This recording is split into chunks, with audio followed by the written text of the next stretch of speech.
Bonsoir, bonsoir.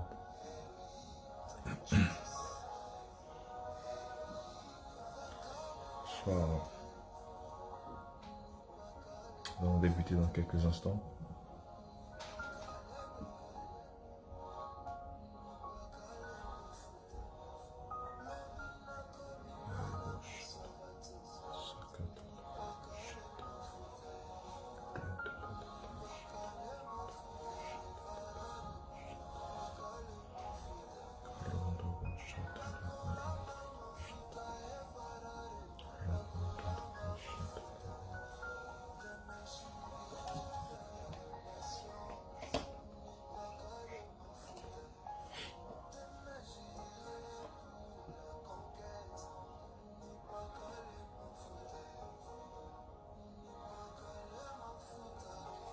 Merci Saint-Esprit.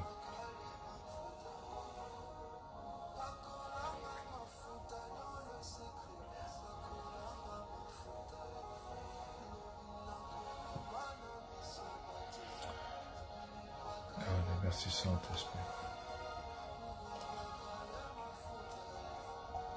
Merci Saint-Esprit.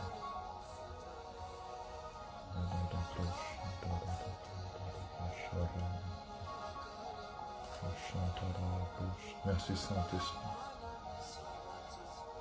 Que ton nom soit élevé, Saint-Esprit. Merci pour ta présence. Tu prennes éternel, mon Dieu, le contrôle de tout ce moment. Tu me diriges en toutes choses, Saint-Esprit de Dieu.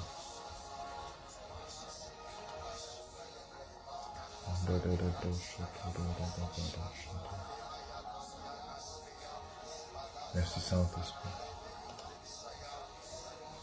Merci Saint-Esprit. Merci Saint-Esprit. Je prie que tu prennes le contrôle de ce moment, Saint-Esprit, du début jusqu'à la fin, que tu nous diriges, que tu viennes nous enseigner. Je vais nous montrer le chemin de ta parole, montrer les mystères de ta parole afin que nous puissions grandir en sagesse, en stature et en faveur avec toi et avec les hommes, Saint-Esprit de Dieu, comme Christ a eu à grandir dans Luc chapitre 2, Père éternel, mon Dieu. Je prie que tu puisses nous aider à parvenir à la maturité spirituelle. Que tu nous aides, éternel, mon Dieu, à quitter le stade de l'enfance.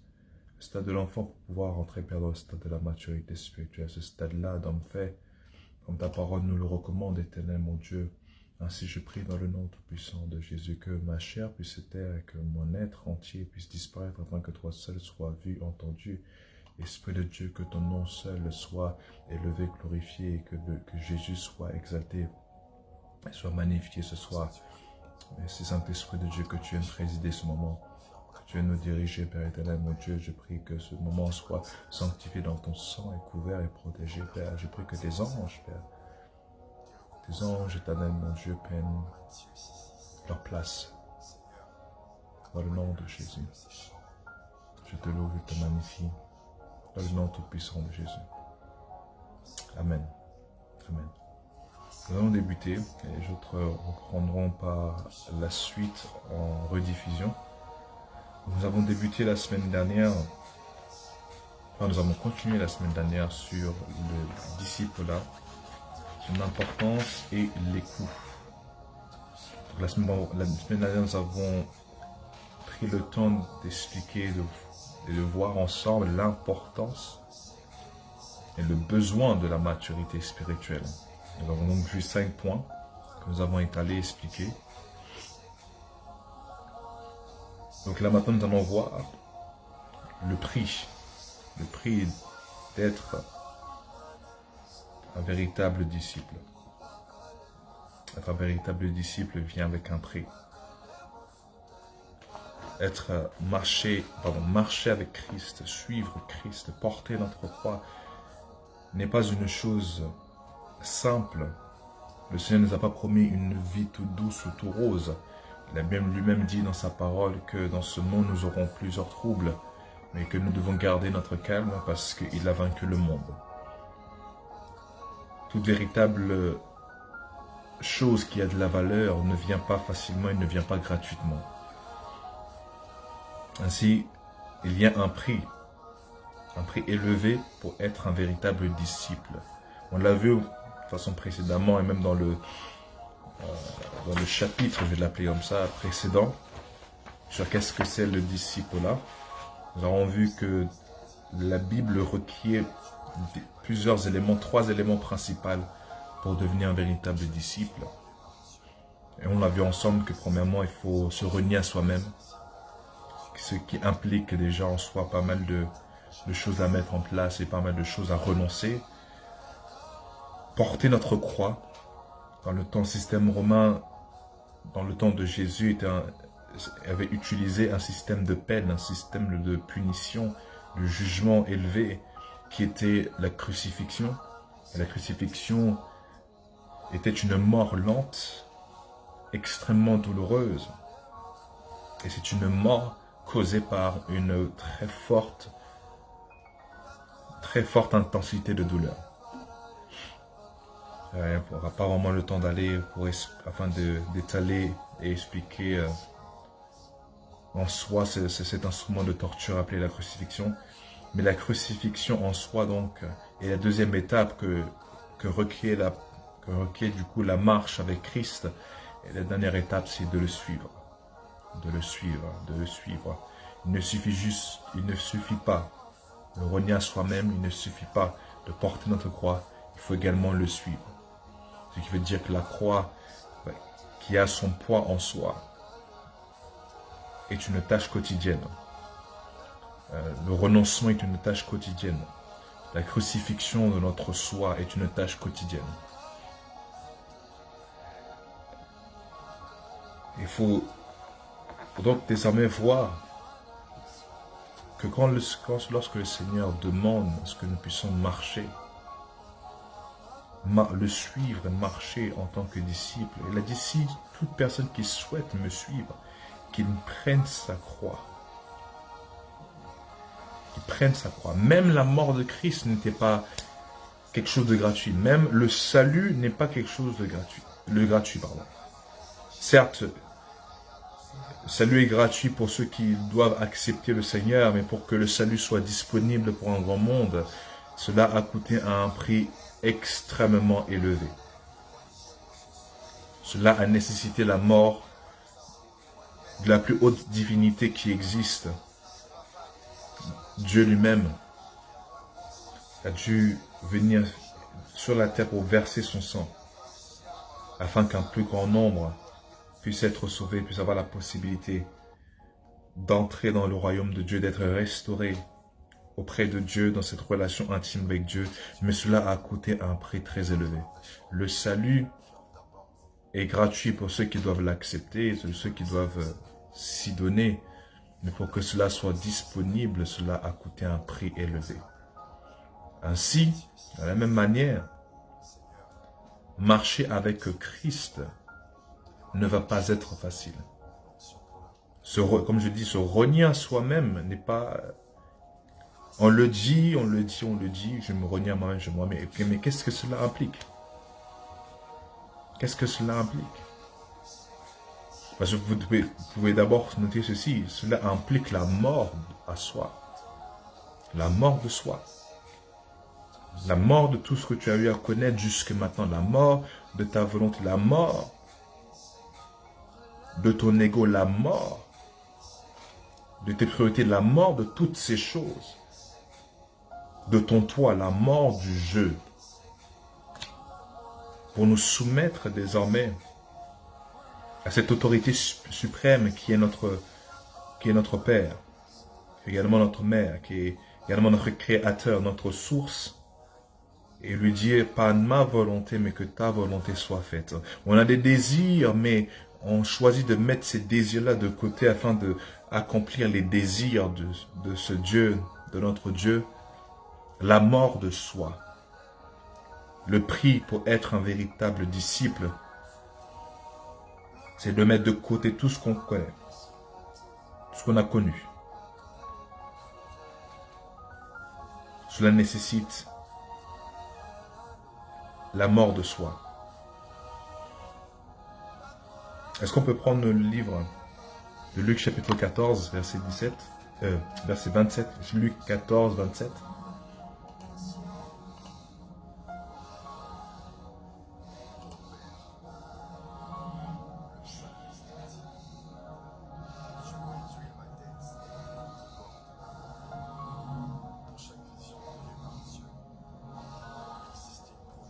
Luc 14, verset 27.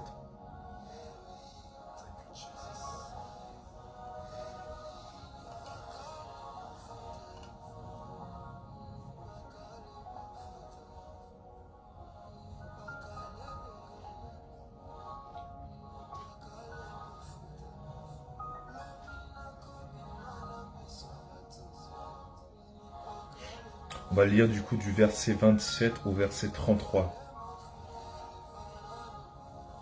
Est-ce que quelqu'un peut l'écrire dans le chat, si possible, afin que ceux qui suivront même en rediffusé puissent la voir.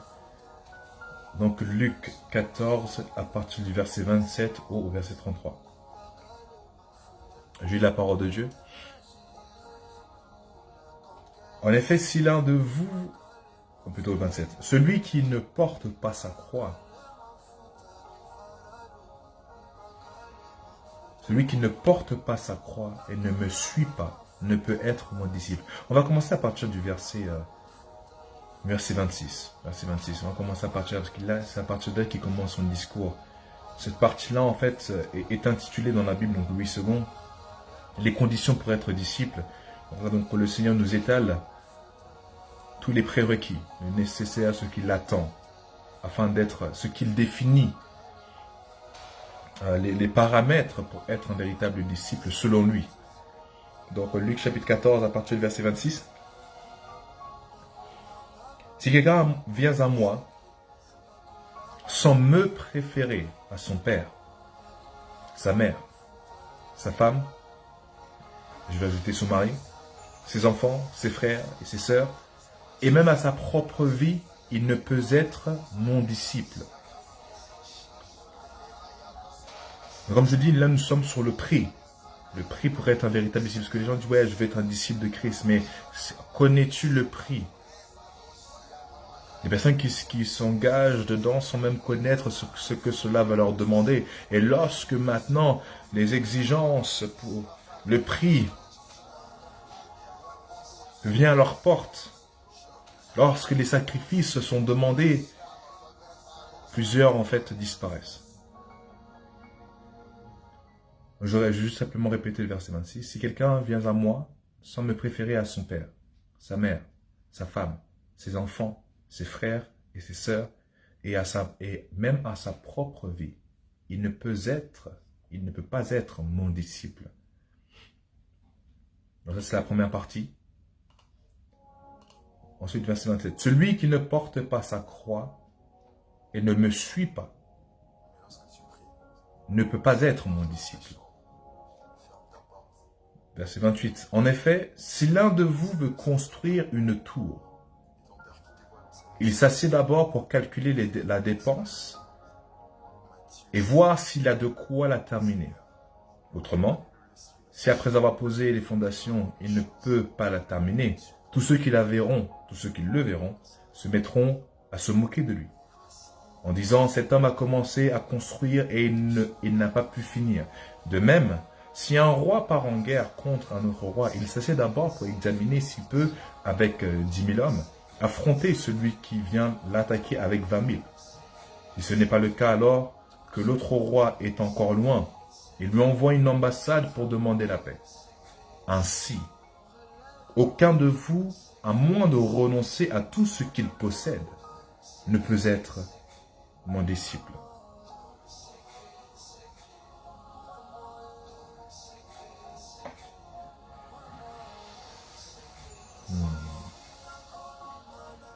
Christ, après, vraiment, là c'est dans un discours où il est devant une foule. Toujours dans sa mission terrestre, et toujours dans cette conquête d'annoncer les mystères et les principes du royaume des cieux, exposé au monde durant son temps de ministère, pendant ces 3 ans qu'il était sur la terre.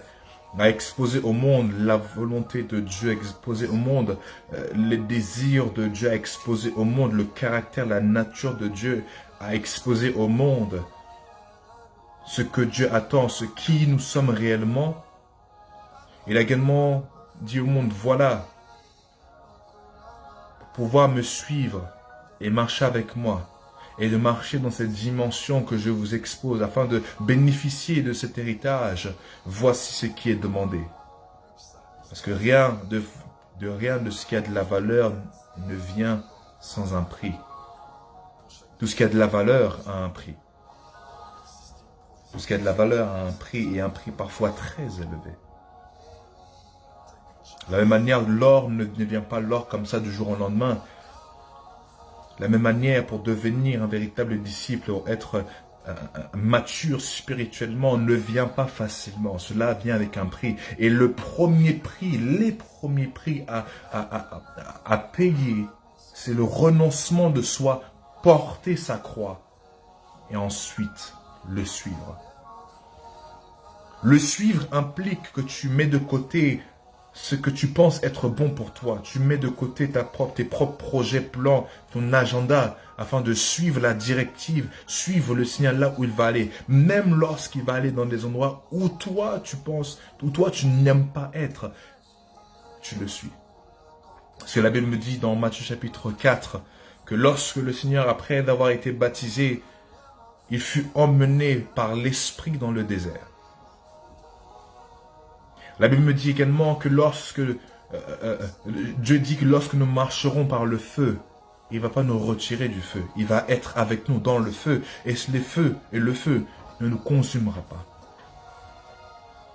La Bible me dit aussi également qu'à un moment donné, lorsque les disciples étaient avec le maître et que le maître a fini sa prédication, il a ensuite dit, allez-y en avance, traversez le fleuve, traversez la mer, je vous rejoindrai. Mais le Seigneur savait qu'il les envoyait déjà dans une tempête afin de les enseigner quelque chose. Oui, suivre Christ va nous emmener parfois dans les temps de tempête, dans les temps de désert, dans les temps où il y a le feu. Mais la promesse que Dieu nous donne, c'est qu'il sera avec nous. Même Christ, durant son parcours sur la terre, ça n'a pas été facile pour lui. Confronté à tout type de péril, confronté à tout type de haine, confronté à tout type de jalousie, d'insultes et ainsi de suite. Et surtout lorsque il s'est retrouvé dans le jardin d'Éden, dans ses derniers instants sur la terre, il a passé d'épreuve en épreuve, de prix en prix. Parce qu'il y avait d'abord l'épreuve de Gethsémane. L'épreuve de Gethsémane où maintenant il y avait le choix entre laisser tomber. Parce qu'il savait qu'il y avait une ultime épreuve qu'il devait traverser. Mais on va voir ces épreuves une par une. Donc on a d'abord déjà donc la trahison. Ensuite nous avons Gethsémane. Ouais, dans Gethsémane il s'est passé pas mal de choses. À Gethsémane il s'est passé pas mal de choses. D'abord, il y avait les disciples, les 3 disciples donc qui sont restés. Jésus s'avance encore avec Pierre, Jacques et Jean. Il leur dit, asseyez-vous là, priez, intercédez avec moi. Et lui s'éloigne. Et il leur dit déjà en avance que mon âme est agonisant jusqu'à la mort. Une dimension d'agonie très rarement connue. Les scientifiques et les médecins disent que cette dimension d'agonie que Christ a vécue, c'est ça qui a poussé, en fait, c'est une dimension de dépression qui va aller pousser les vaisseaux sanguins du front à exploser. Ces veines frontales à exploser, c'est pour ça que du coup, sa sueur devint comme le sang. C'est une dimension d'agonie. Où maintenant tu es tenté à, le prix trop élevé, à laisser tomber. Ou même tu penses aussi compter sur des personnes, mais eux-mêmes par leur humanité, par leur faiblesse, à un moment donné te laissent seul. Jésus était confronté à cela. Jésus était confronté devant son Père, dans la prière, mais agonisant. Ayant le choix de laisser tomber ou de continuer et à faire face à ce qui l'attendait. Mais ça, c'est Gethsémane. Ensuite, avoir pendant 3 fois, parce que 3 fois, la Bible dit que 3 fois, il est parti prier seul, à essayer de dire, Seigneur, est-ce que c'est possible? Mais il dit pas ma volonté, mais que ta volonté soit faite. 3 fois, il a eu à faire face, essayant de voir s'il y avait une possibilité d'éviter certaines épreuves. Mais difficile. Donc après cela, qu'est-ce qui se passe? Il finit sa prière en termes de dire pas ma volonté, mais que ta volonté soit faite. Toujours le renoncement. Parce que vous devez savoir, vous pouvez le noter, se renoncer à soi n'est pas une affaire d'une fois. C'est pas le jour où tu donnes ta vie à Christ que tu renonces à toi-même. Le renoncement est continuel. Jusqu'à la fin de ta vie. Tu dois constamment continuer à renoncer à toi-même. Parce que ton esprit est né de nouveau, mais pas ton âme et ton corps. Ton âme est en train d'être renouvelé, restauré, transformé. Mais ton corps sera par la suite, lors de l'avènement du Seigneur Jésus-Christ. Mais pendant que tu vis là dans ces instants, ton âme est dans ce processus à devenir comme Christ. Mais pour que ce processus, pour que l'Esprit de Dieu puisse faire son travail tranquillement, il faut le renoncement. La phase du renoncement. Le renoncement est un style de vie, continuellement, parce que être soumis à Dieu est une affaire constante, est une affaire quotidienne. Être constamment soumis, parce que Jésus avait sa volonté, même s'il est Dieu, même s'il est Dieu lui-même. Chaque partie de Dieu avait sa propre volonté. Comme ton esprit, ton âme et ton corps ont leur propre volonté. La Bible me révèle cela dans Galates chapitre 5, que l'esprit et la chair sont en constant conflit. Parce que ce que l'esprit veut faire, la chair ne veut pas faire, mais ce que la chair veut faire, l'esprit ne veut pas faire. Donc la Bible me dit que du coup, que ces deux facettes, ces deux parties-là de mon existence ont leur propre volonté et veulent faire ce qu'ils veulent. Et Paul finit son discours en disant que ils sont en constant conflit afin qu'on ne fasse pas ce qu'on veut. Parce que oui, le renoncement de soi est une affaire quotidienne. Renoncer à soi. Pour se donner à la... Parce que vous devez savoir une chose. Pourquoi et comment Jésus a été capable de renoncer à lui-même et à quand même choisir Dieu malgré tout. Parce qu'il avait en pleine conscience que il est de Dieu. Sa destinée vient de Dieu.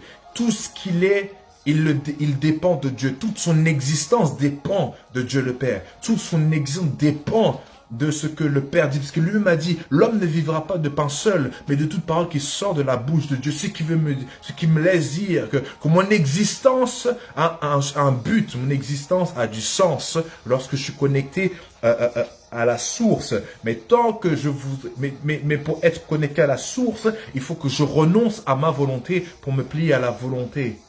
Parce que la Bible me dit, soumettez-vous à Dieu, résistez au diable et il fuira loin de vous. Jésus a été capable de surmonter le diable parce qu'il était soumis au Père. Il était conscient que le Père avait donc cette volonté-là. Et donc, il a donc choisi de dire, je préfère suivre ce chemin que le Père a pour moi et non pas suivre mon propre chemin.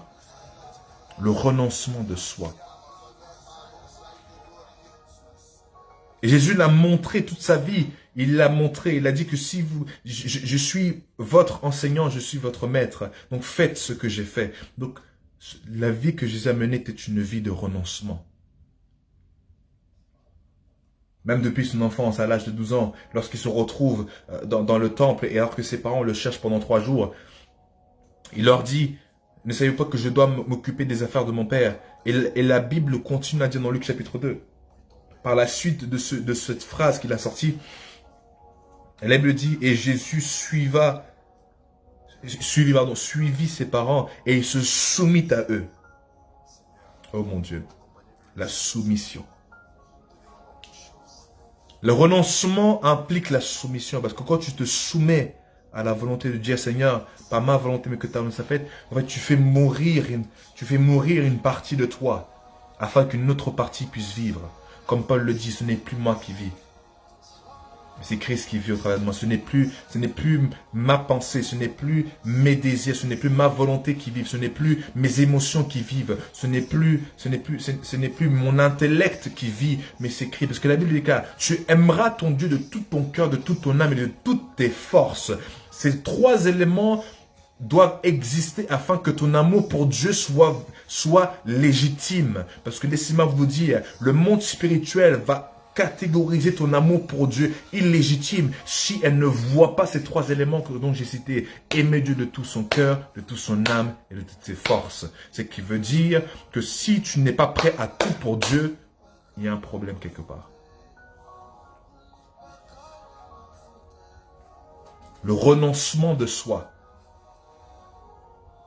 Parce que tu as conscience, tu renonces à toi, mais est-ce que tu as conscience, parce que tu fais confiance en Dieu, tu sais que Dieu est ta source. Donc tu te donnes facilement à lui. Parce que tu sais qu'il a des plans, il a des projets de bonheur et non de malheur. Pour te donner un avenir et de l'espérance. Que tu as pleinement. Et ça, le renoncement à soi pour suivre Jésus, c'est manifester la plus haute dimension de la foi qui est la confiance en Dieu. Et la confiance en Dieu emmène des bénédictions. Là, on ne parle pas en fait de la prière ou le jeûne ou autre. Là, c'est la confiance en Dieu. La Bible dit, bénis sont ceux qui ont confiance en Dieu. On va voir ces paroles-là.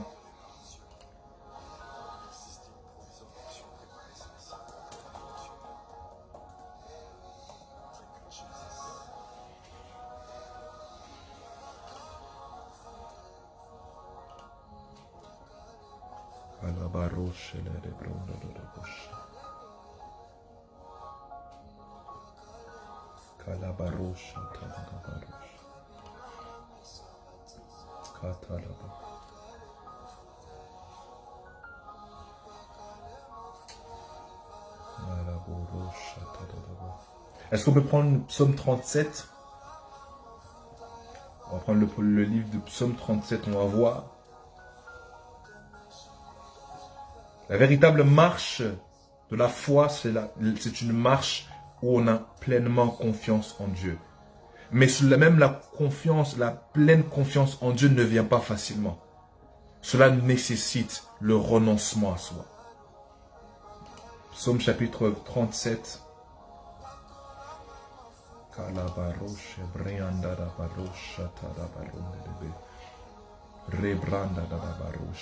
Voyez les amis, cet enseignement sur le disciple-là, c'est un enseignement que tout nouveau-né doit avoir, et même toute personne en Christ doit avoir et comprendre. Parce que c'est le fondement, c'est l'enseignement de base qui conditionne tout le reste, de la foi jusqu'à l'onction, etc. Tout commence par la compréhension du disciple-là. Parce que le reste, c'est l'héritage. Mais pour que l'héritage soit vraiment notre héritage, il faut que nous soyons des personnes. Parce qu'on ne donne pas un héritage à un enfant, mais une personne mature, une personne responsable. Psaume 37.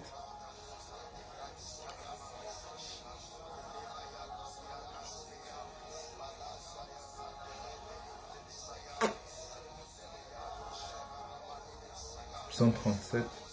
À partir du verset 3.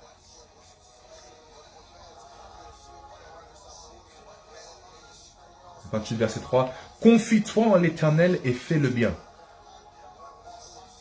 Et le pays pour demeure, et que la fidélité soit ta nourriture. Oh mon Dieu. Et le pays pour demeure, et que la fidélité soit ta demeure. Dans ce chapitre-là, avant que je ne continue, on parle, ce chapitre porte pour titre « Contraste entre le juste et l'impie ». Vous voyez, quand on est disciple, c'est là que la Bible nous appelle également juste. Confie-toi en l'Éternel et fais le bien. Et le pays pour demeure, et que la fidélité soit ta nourriture. Fais de l'Éternel tes délices, et il te donnera ce que ton cœur désire. D'abord, il faut que tu commences par faire de l'Éternel tes délices. Désire Dieu au-dessus de tout. Comme je l'ai dit, aime Dieu de tout son cœur, son âme et de toutes ses forces. Fais de l'Éternel tes délices. Et il te donnera ce que ton cœur désire. Mais tu dois comprendre ceci. C'est une équation assez simple. quand tu fais de l'Éternel tes délices, donc ton désir, la Bible dit que sa promesse, c'est qu'il va te donner ce que ton cœur désire. Donc, comme tu le désires déjà, il va se donner lui-même à toi. Parce que lui, sa personne, c'est ce que tu désires.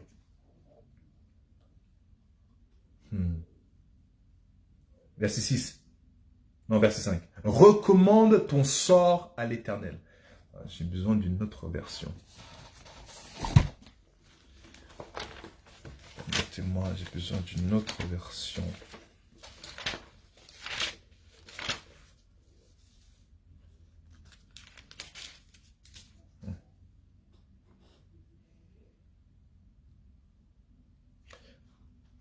La version ici parle de recommande ton sort.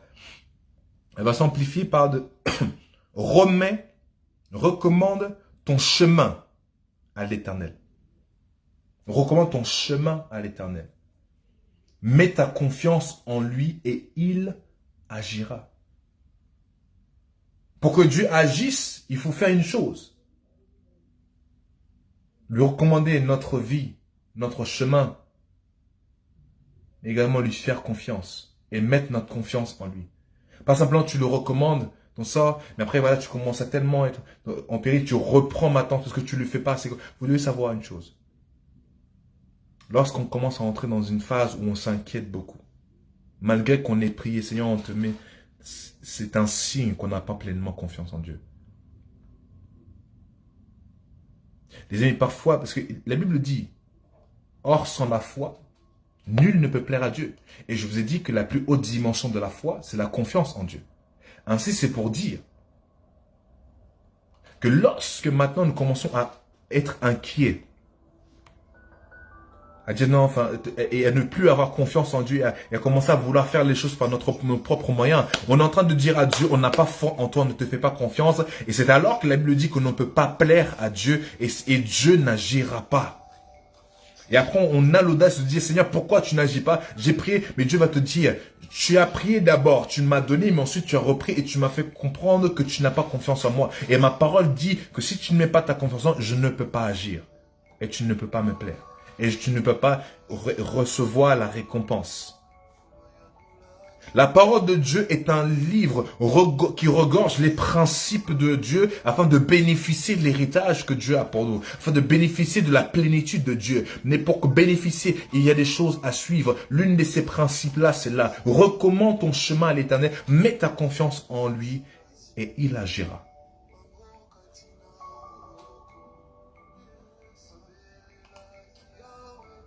Oh mon Dieu. Nous sommes toujours dans la phase du renoncement parce que c'est la base même de la vie chrétienne, c'est la base même. La Bible dit, soumettez-vous donc sous la main plus puissante de Dieu. La Bible constamment nous rappelle à nous soumettre devant Dieu. Comme nous sommes l'épouse, nous avons la responsabilité d'être soumises. Oh Dieu. Recommande ton chemin à l'Éternel, mets ta confiance en lui et il agira. Et avant, il dit, fais de l'Éternel tes délices. Et ensuite, avant, il dit, confie-toi en l'Éternel, d'accord? Verset 6. Il fera paraître ta justice comme la lumière et ton droit comme le soleil en plein midi. Verset 7. Garde le silence devant l'Éternel. Oh mon Dieu. Parce que quand tu gardes le silence, c'est également un autre signe de confiance. Oh, mes amis, vous devez comprendre, dans le monde, il y a ce qu'on appelle la communication non verbale, la communication corporelle. Même lorsque vous ne dites rien, votre attitude, votre comportement, vos actes vont parler aussi. Et même, à vrai dire, vos actes parlent plus que vos mots. Les actes parlent plus que nos mots. Donc, ça ne sert à rien de dire, Seigneur, je te fais confiance, mais tes actes montrent le contraire. Oui, Dieu comprend le langage non verbal. Oui, Dieu comprend le langage non verbal. Mon Dieu. Voilà pourquoi, vous voyez, ici le psalmiste nous parle. Il ne dit pas, ne dis rien devant l'Éternel. Oui, il dit garde le silence. Mais garder le silence n'implique pas que verbalement, mais également quand tu restes calme. Restez calme.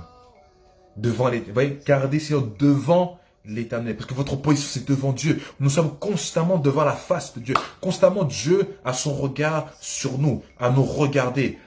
Oh mon Dieu, mon roi. Garde le silence devant l'Éternel. C'est un autre signe de foi. Oh mon Dieu. C'est la plus haute dimension de la foi, la confiance en Dieu. Garde le silence devant l'Éternel et espère en lui. Il ne t'irrite pas contre celui qui réussit dans ses entreprises.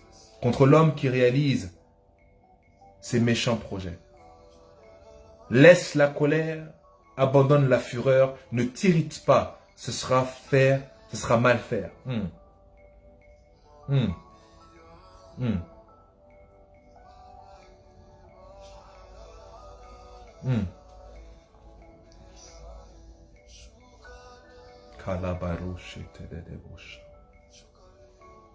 Quand vous continuez à lire par la suite, voyez en fait en gros ce que l'Éternel fait à celui qui a confiance en lui.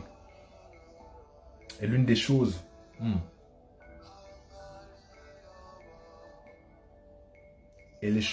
va le lire ensemble. On va déjà prendre déjà le verset 11. Les humbles possèdent le pays, ils jouissent d'une paix abondante. Donc ça déjà, Dieu se réjouit dans l'humilité parce que Dieu élève le humble mais il opprime. Il combat contre l'orgueilleux. On va prendre le verset 21. L'Éternel a fermé les pas de l'homme et il prend plaisir à sa voix. S'il tombe, il n'est pas rejeté, car l'Éternel lui prend par la main. Mon Dieu. Verset 25. J'étais jeune, j'ai vieilli, et je n'ai pas vu le juste être abandonné, ni ses descendants mendier leur pain. Il est toujours compatissant. Il prête, et sa descendance est prête. Donc il est toujours compatissant, en parlant du juste. Compatissant, il prête, et sa descendance est bénie. On va prendre un autre passage. Vous voyez, il y a plusieurs versets qui parlent de la confiance en Dieu. On va prendre le psaume 115, verset 11.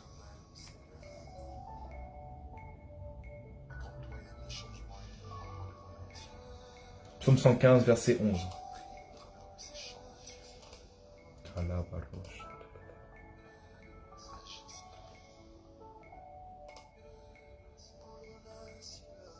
Psaume 115 à partir du verset 11.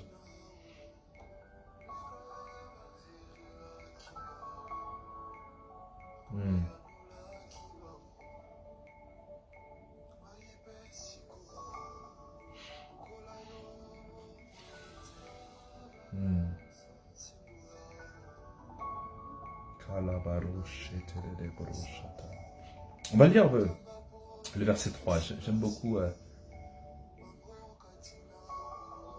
On va commencer par le verset 3 et on va sauter au verset 10. Non, au verset 9. Verset 3 dit, notre Dieu est au ciel et il fait tout ce qu'il veut. C'est une chose qu'on doit vraiment surligner et que nous devons comprendre. Dieu fait ce qu'il veut. Une chose essentielle à savoir. Dieu fait ce qu'il veut. Ensuite, on va aller maintenant au verset 9. Israël, confie en l'Éternel. Confie-toi en l'Éternel. Leur secours et leur bouclier, c'est lui. D'accord? Famille d'Aaron, confie-toi en l'Éternel. Leur secours et leur bouclier, c'est lui. D'accord? Verset 11. Vous qui craignez l'Éternel, confiez-vous en l'Éternel. Leur secours et leur bouclier, c'est lui.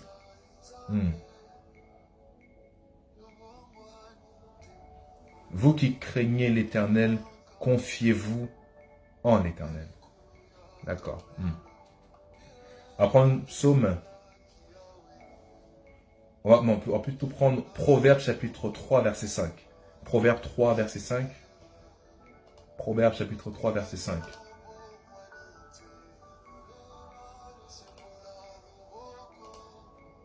Proverbe chapitre 3, verset 5.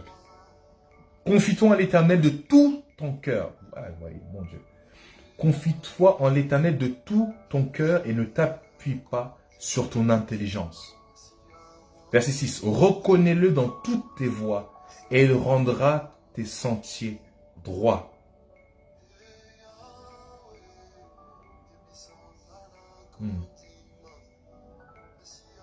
et le verset 7 et le verset 8 me bafouent pas mal. Verset 7, ne te prends pas pour un sage, ok? Crains l'Éternel et détourne-toi du mal. 2 points. Verset 8, cela apportera la guérison à ton corps et un rafraîchissement à tes os. Vous voyez, la crainte de Dieu a un effet même sur notre santé physique.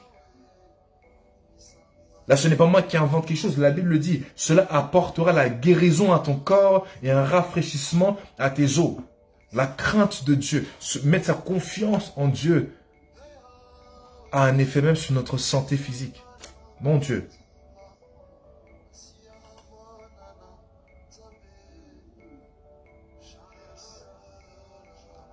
Il y a plusieurs versets comme ça. Oh mon Dieu. Une bonne vingtaine de versets sur la confiance en Dieu. Et comme je l'ai dit, donc c'est par un renoncement. Et le renoncement se manifeste par la confiance en Dieu. Et la confiance en Dieu est la plus haute dimension de la foi. Donc renoncer à soi, c'est dire Seigneur, je te fais confiance, je te fais confiance avec ma vie, je te donne. C'est pour ça que quand on donne notre vie au Seigneur, il faut lui faire confiance. Le disciple-là, une vraie conversion, c'est avoir confiance.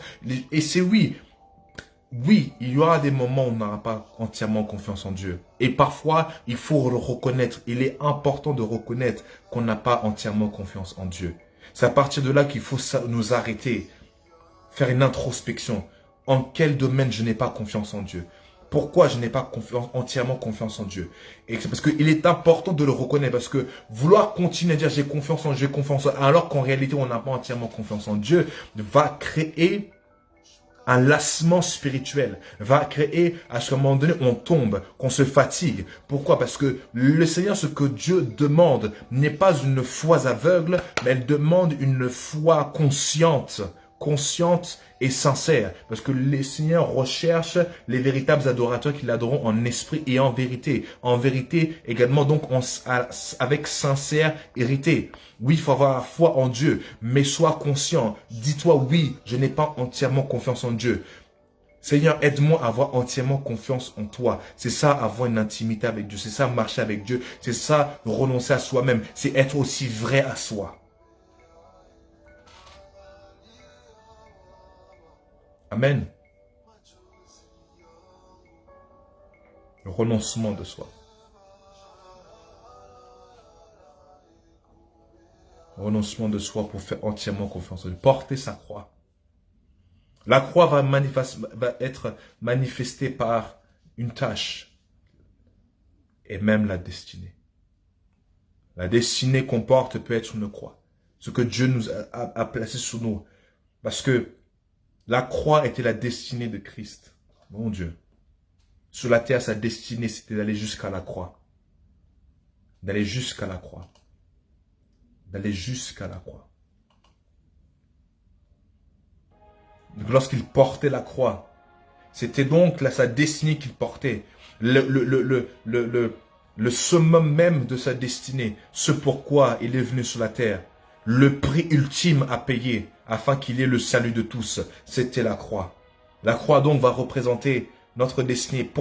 Ce pourquoi nous sommes venus sur la terre. Cette tâche-là. Mais cette croix-là n'est pas facile. Cette croix-là n'est pas facile. Pour que la destinée se manifeste, il faut le don de soi. Vous pouvez noter cela. Pour que notre destinée divine se manifeste, il faut le don de soi. Il a fallu que Christ fasse le don de soi afin que nous puissions être tous sauvés aujourd'hui.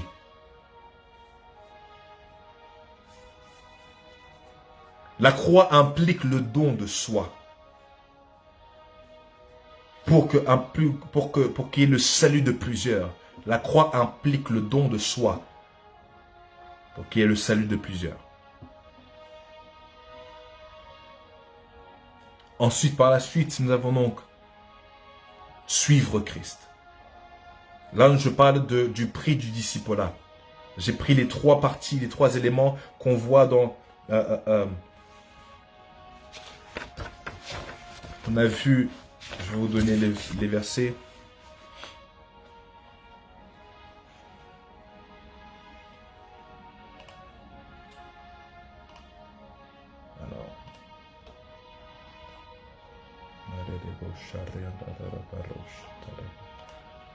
Jean chapitre 8.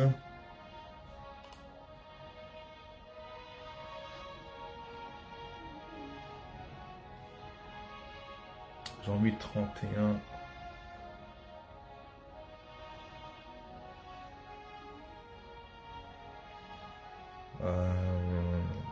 Non, pas Jean 8. On va prendre Luc chapitre 6.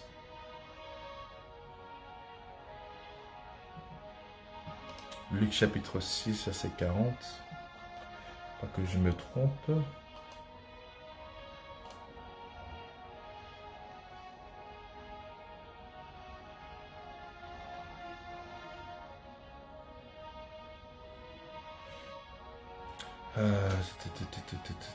Qu'est-ce que c'était le passage?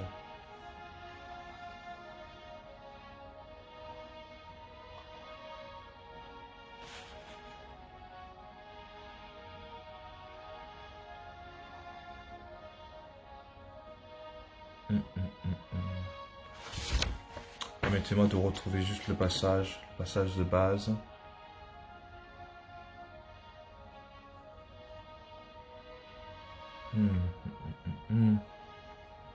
Est-ce que c'est en Luc 14?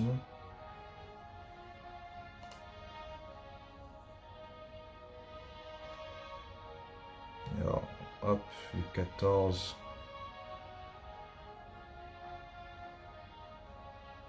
C'est 27.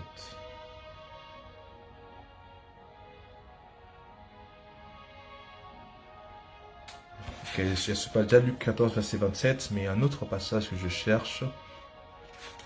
Un autre passage que je cherche. Afin d'avoir ça pour base sur cette partie où nous parlons du prix à payer. Du prix à payer pour être un disciple.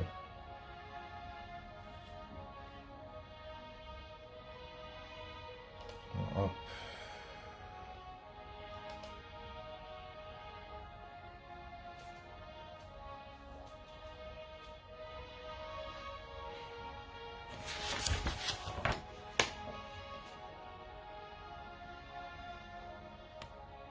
Kalebroshata la grande de reboshata. Rebande de reboshoto rianda da bashata. Kelebrondo reboshata la madonde de be. Karande de reboshoto rianda da bashata da ba. Reboronde de reboshata da bashata. Rebanda da baroshata da barosha. Karondo do broshata da baronde de be. Karondo do broshata da bafana. Banda da ba.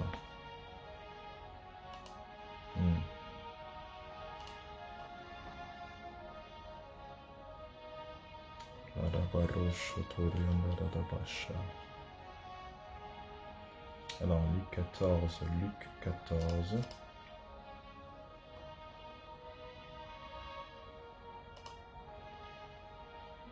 Alors, Luc 14, 26 à 35. Hop.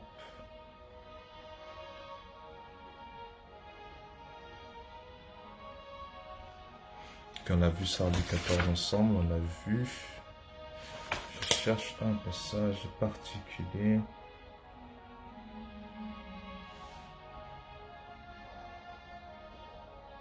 Mandoro brosha tarabarondo do brosha. 23. Ok, 23. Voilà. Luc chapitre 9, verset 23. Voilà. Merci Seigneur. Luc 9, verset 23. Je lis. Puis il dit à tous, si quelqu'un veut être mon disciple, qu'il renonce à lui-même, qu'il se charge chaque jour de sa croix et qu'il me suive. Voici les trois phases, les trois prix à payer. Les trois prix à payer. Les trois prix à payer pour être un disciple. Pour marcher dans cette dimension où nous sommes véritablement des enfants de Dieu, véritablement des disciples de Dieu. Parce que être un disciple va nécessiter les trois, mais ces trois-là, c'est constamment, c'est tous les jours, renoncer à soi-même, se charger de notre croix et de suivre le Seigneur. De suivre le Seigneur. Amen. Amen. Vous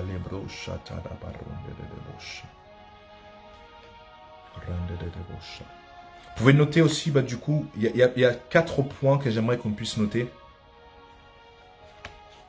Toujours par rapport au prix du disciple-là. Vous pouvez noter 4 points. Le premier point, c'est que vivre en tant que disciple n'est pas optionnel. N'est pas juste un truc en plus. C'est pas une option. C'est la base même de la chrétienté. C'est la base même de marcher avec Christ. C'est l'engagement qu'on a avec Jésus. C'est ce que Jésus attend de toutes les personnes qui le suivent. Vivre en tant que disciple, donc c'est le premier point, vivre en tant que disciple n'est pas une option, n'est pas en fait en gros quelque chose d'extra à notre vie. C'est la base, la fondation même de notre vie parce que c'est ce que Jésus attend de tous ses suiveurs. Deuxième point, un véritable disciple réalise et accepte que Jésus mérite légitimement d'être le Seigneur de toute sa vie. Un véritable disciple réalise et accepte que Jésus est légitimement et mérite légitimement d'être le Seigneur de toute sa vie. Le Seigneur de toute sa vie. Si le Seigneur Seigneur Jésus n'est pas Seigneur de toute ta vie, il n'est pas Seigneur du tout. Tout court. Il faut que Jésus soit le Seigneur de toute ta vie. Parce que Dieu attend le tout de notre part. Il a dit, vous aimerez le Seigneur de tout votre cœur, de toute votre âme et de tout votre corps. 100%. Pas 90, pas 95, pas 99. 100%. Entièrement. Jésus-Christ doit être entièrement le Seigneur de notre vie entière. Le Seigneur doit être le Seigneur. Jésus doit être le Seigneur de notre vie entière. Vous pouvez noter Jean chapitre 13, verset 13. Jean 13, 13. Troisième point. Un véritable disciple est une personne qui croit dans la parole de Christ, dans les paroles de Christ, et qui s'est engagé, et a engagé sa vie, et a remis sa vie entre les mains de Christ. Un véritable disciple est une personne qui croit entièrement dans les paroles de Christ et qui a remis entièrement sa vie entre les mains de Christ. Ça, c'est le troisième point. Le quatrième point, il est important de réaliser que le disciple de Christ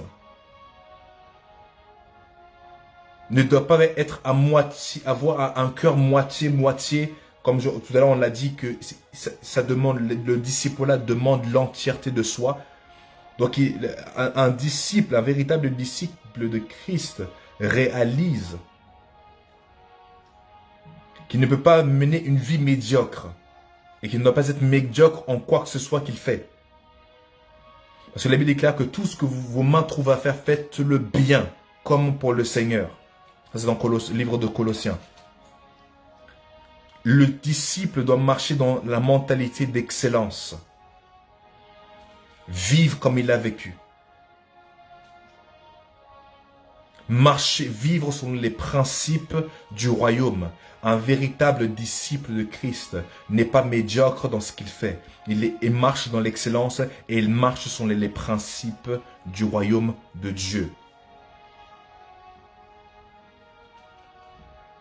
Maintenant, nous allons voir, avant qu'on ne termine, nous allons voir 5 conditions bibliques du disciple-là. Ou 5 préconditions de base biblique du disciple-là. Le disciple-là va nécessiter, va exiger la fidélité. Là, on voit les 5 prérequis, voilà, c'est ça. Les 5 prérequis pour marcher et pour être un véritable disciple selon la parole de Dieu. Les 5 prérequis. Le premier prérequis, c'est la fidélité. Seules les personnes fidèles qui sont prêts à tout pour le Seigneur sont qualifiés à être dans le disciple-là, à marcher dans le disciple-là. Le disciple-là va nécessiter la fidélité.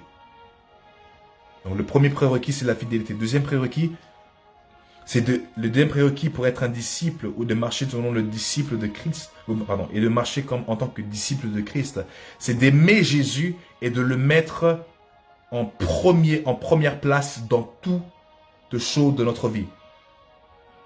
D'aimer Jésus et de faire de lui notre priorité. Cela signifie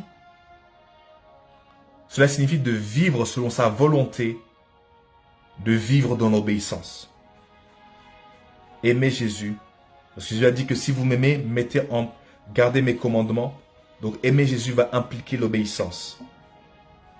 Donc les prérequis pour le disciple-là, pour être un véritable disciple, c'est d'aimer Jésus et de faire de lui notre priorité. Cela va impliquer donc l'obéissance. Troisième prérequis.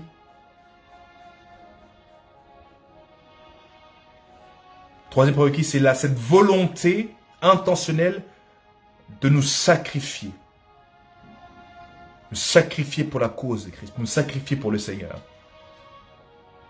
De faire don de soi, comme je l'ai dit tout à l'heure, la volonté de faire don de soi. Vous pouvez noter, grandir dans la maturité spirituelle va demander le sacrifice du temps, de la force et parfois même des relations. Je répète, grandir dans la maturité spirituelle va exiger le sacrifice de notre temps, de notre force et parfois des relations. Quand vous marchez avec le Seigneur, vous allez souvent perdre des amis. Parce que tout le monde ne peut pas aller là où vous allez. Tout le monde n'est pas appelé à marcher sur le chemin où vous marchez. Donc à un moment donné, le Seigneur fera le ménage dans votre entourage. Et vous devez être prêt à laisser partir certaines personnes. Et quand certaines personnes partent de votre vie, s'en va de votre vie, pour une raison où vous n'êtes pas la cause, ne courez pas, laissez-les partir.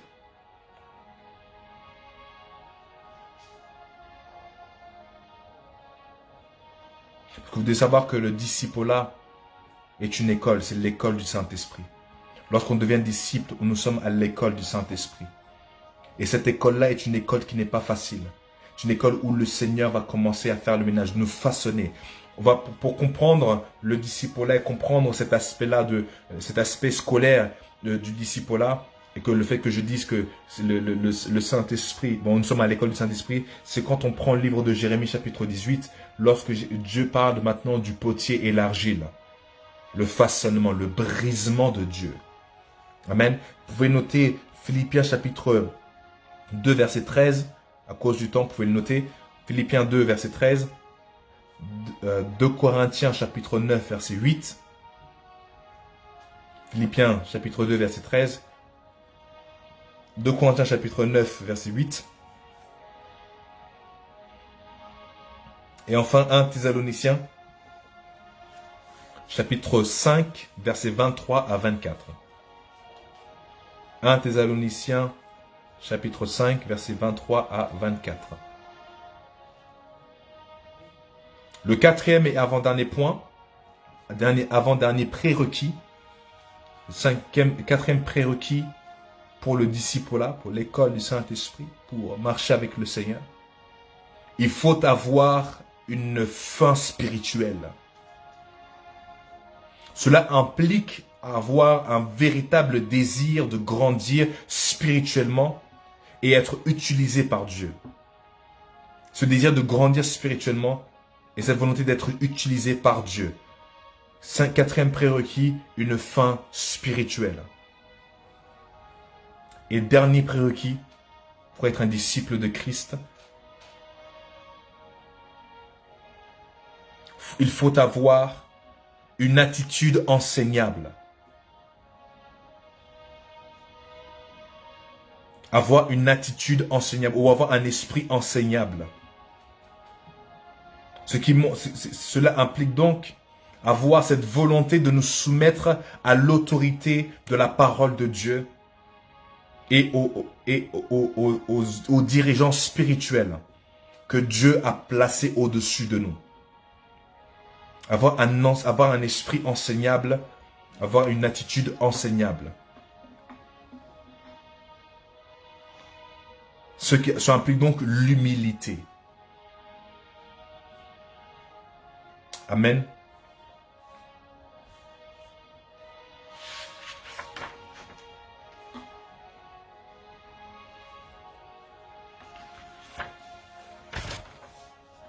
Amen. Donc nous avons terminé pour ce soir. Nous continuerons la semaine prochaine par la grâce de Dieu. Donc j'espère que vous avez été bénis par cette session. N'hésitez pas à revoir afin de reprendre les parties où vous avez peut-être sauté ou pas entendu. Ce que nous sommes en train de faire, c'est exactement du coup ce que l'école du Saint-Esprit demande. Nous sommes également dans cette phase-là où Dieu nous enseigne. Nous sommes à l'école du discipulat. C'est ce que nous sommes en train de faire. Nous sommes à l'école du discipulat ensemble et nous sommes dans cette classe où nous apprenons à grandir spirituellement, à grandir dans la connaissance et à grandir en maturité. Et c'est par ce genre d'enseignement-là que nous grandissons spirituellement. Donc voilà, on va s'arrêter là pour ce soir. J'espère que vous avez été bénis. Nous avons rendez-vous vendredi, par la grâce de Dieu, à 19 h en présentiel à la Briche. Donc venez, invitez une personne également, pour que nous puissions passer un temps et nous prions et que nous sommes dans la présence. Parce que c'est également ça, un disciple. Dieu nous a placés dans une église qui a son programme, qui a sa vision, la vision qui est donnée par Dieu, qui a son programme. Être un disciple, c'est de suivre ses programmes. De suivre ses programmes et être fidèle et être impliqué et appliqué dans ce que nous faisons. Un disciple, ce n'est pas quelqu'un qui est simplement quelqu'un qui adore le dimanche seulement. Non. Un disciple est un étudiant. Un étudiant, quand il sait qu'il a cours, il va au cours. Il ne choisit pas ses dates. En soi, quand c'est possible d'être présent, le disciple doit être présent. En tout cas, je vous souhaite de passer une excellente soirée. On se donne rendez-vous vendredi à 19 h à la Briche. Bonne soirée à vous et à vendredi.